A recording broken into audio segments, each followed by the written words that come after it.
Oxygen transportation in the body is a complex process that involves several key players.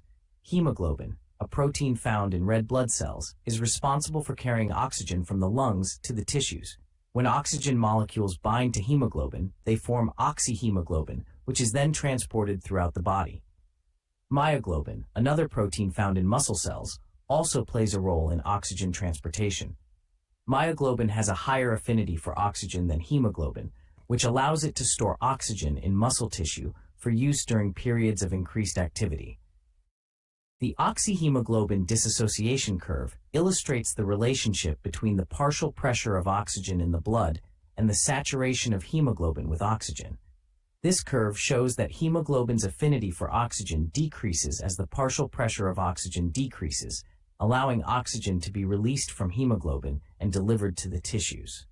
The Bohr shift is a phenomenon in which the affinity of hemoglobin for oxygen is affected by changes in pH and carbon dioxide levels. When carbon dioxide levels increase and pH decreases, hemoglobin's affinity for oxygen decreases, allowing more oxygen to be released to the tissues. Overall, the transportation of oxygen in the body is a finely tuned process that involves the coordination of hemoglobin, myoglobin, and various physiological factors. By understanding the mechanisms involved in oxygen transportation, researchers and healthcare professionals can better understand how oxygen is delivered to the tissues and how this process is regulated in different physiological conditions.